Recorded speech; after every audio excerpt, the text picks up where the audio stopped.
Alright everyone, we start off today talking about something that's rather dystopian and big in the news of course at the moment, which is that they had that teleconference call between the CEOs of about 100 major corporations in the US to try to coordinate their response to the Georgia voting law. Now first and foremost, the Georgia voting law does not disenfranchise and discriminate against anyone. The only proposal as part of that bill that actually does anything that limits any aspect of voting is shortening the period to get a mail-in ballot to 9 weeks and forcing you to show an ID to get it to prove who you are. It actually potentially lengthens the voting time and prevents the possibility of bribery happening at polling places. That's basically it. How this is concerning to the corporate people and why lemmings are believing them is beyond me. Anyway, first and foremost, before we get into this, if you are watching this video on YouTube, there will be links in a pinned comment down below to 4 other video hosting sites that I use. I make 2 videos a day on YouTube and everywhere else, but I also make 2 additional videos that are just on those sites. So if you're not joining me there, you're only getting half a clank, and that's not enough clanking going on, so it's a big problem. Anyway, when I look at this, the way it's being presented by the MSM as well, U.S. corporations are standing up against voter suppression. That's not what's happening. Of course, the states, by and large, run their own voting systems. The 10th Amendment comes into play. The federal government doesn't handle the voting system. It would be a terrible idea, by the way, if it did, for partisan reasons. And a bunch of corporations essentially are seeking to usurp those state governments that have been duly elected by the people in those states, by a majority of those populations. This is essentially fascism. And by the way, when I warn of these sorts of things, keep in mind, I've got a track record going back more than a decade of being rather laid back in my political analysis, to the point where sometimes people have actually criticized me because they're like, well, Styx just doesn't understand how bad it really is, and then they get doom-pilled and shit. And they think that I'm being too nonchalant about things. So I'm not exactly given over towards trying to panic people. But when I see that 100 U.S. corporations representing untold amounts of wealth, if you were to take the net worth of these corporations together, how many fucking third world countries would it take to equal the same amount of total wealth and holdings? You're talking about people who basically, they rub elbows with politicians in state houses at the federal level. They mount political campaigns, they fund them, they fund PACs and so forth. These are politically connected individuals. And you're essentially talking about them wanting to exercise more control over the political process. I find it astonishing that you can scrape together more than a handful of people that find this acceptable. Liberal individuals, supposedly, because they've been told that the Georgia voting law is evil and bad, all of a sudden think that corporations should exert more influence over the political system. Haven't we been having a conversation every 2 years about Citizens United since that passed? Since the SCOTUS decision decided, yeah, corporations are totally allowed to do unlimited amounts of influence in the political process. The only constraint is they can only donate small amounts to individual candidates. But if a third party earmarks a bigger donation for that candidate through a local office, that's perfectly fine with us because somehow this skirts election law but doesn't violate it. Liberals went nuts, rightfully so, by the way. The out party is always whining about Citizens United. The idea is that corporations have too much power in the United States.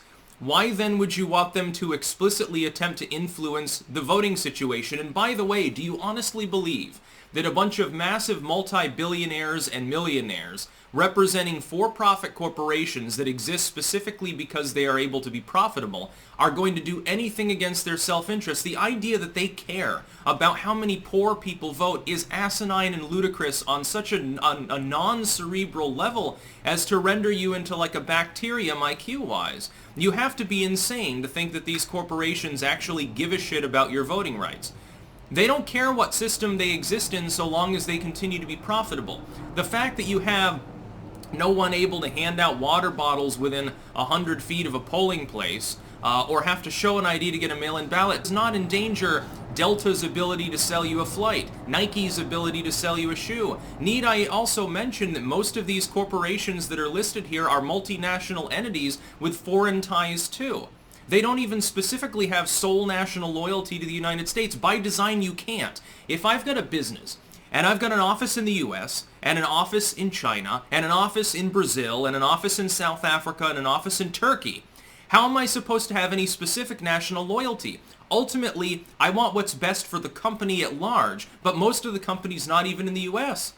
A lot of these firms, half the jobs they've got are outsourced to China or India. The call centers in Chennai, and the shoe factories in Taiwan or something like that, or Japan, or Mozambique. How are they supposed to represent? Do you actually believe that these billionaires with their multinational footprint care about the U.S. voting system, and also, by the way, about bigotry? You think they care?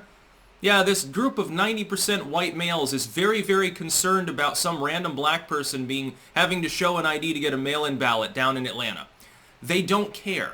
By and large, there are two reasons this is happening. First, they're influencing the political process. We see this. This goes hand in hand with big tech purges too. Why do you think that they've silenced like 90% of content creators that don't have a corporate contract?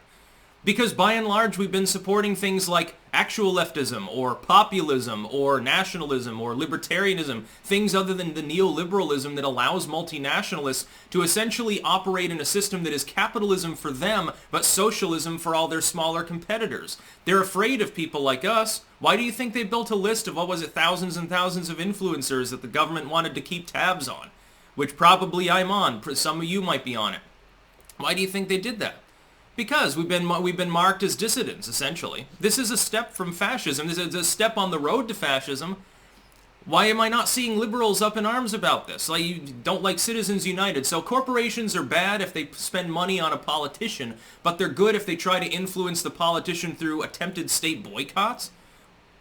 How is that less pernicious? Why is anybody fucking supporting this? You have to be totally brainwashed by MSM propaganda to think that this is a good idea. The lemmings are literally asking the billionaires to burn books for them, censor other random people for them that they don't want to listen to, and now to even attempt to destroy state economies on the basis that the state has passed a voting law that nobody even knows what it is. These people that are so worried about the Georgia voting law in particular don't even understand what the voting law entails. They've just been told, well, it's going to disenfranchise voters. Oh my God, says Karen and Timmy. Oh my God, it's going to be bad for minority voters. Like, they don't have IDs. By the way, can I ask something? What proportion of people who are eligible to vote don't have some form of state-issued ID? How many of them? Fucking 10? Yeah, they don't have a car, they never bought a beer, they never bought cigarettes or anything like that, they never wanted a gun. Apparently they just exist in this weird gray area where they don't actually have to do anything. How did they get a fucking job? How did they get a job without a form of identification?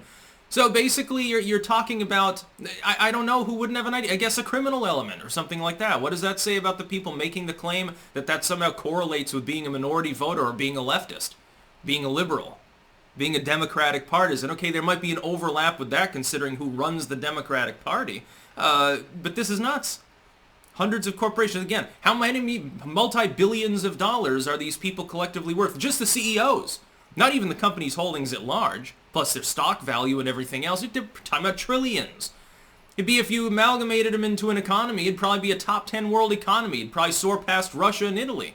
Why the hell do you want these people to make political decisions for you? Fucking do it yourself. If you're in Georgia and you think the voting law is bad, first and foremost, read it. And secondly, okay, well then why don't you donate $1,000 to the help poor people get state IDs that they somehow didn't have fund or something like that? There's no disenfranchising. It's almost like the corporations here and some of the lemmings, they want to create a federalized one-party system by default, by screwing with the voting system. Attempting to allow universal mail-in ballots without any proof of identity, inevitably, because of the time between elections, at a bare minimum would lead to more voter fraud cases anyway, just because of people having keeled over after receiving a ballot. That's why they shortened it up to 9 weeks. It was what was it before, 20 weeks or something? How many of those people that got those mail-in ballots died in the meantime? We have seen some cases of that. If you can reduce the number of cases, it just sort of makes sense. What's the point of even bothering to have a republic, having a vote, having representative democracy of some sort, if the voting system's going to be screwed around with by corporations? What we need to do is muzzle their ability to censor, muzzle their ability to influence our political situation. You're already making huge amounts of money. You don't also need to be politically connected. It's just not necessary. That's about all. Peace out.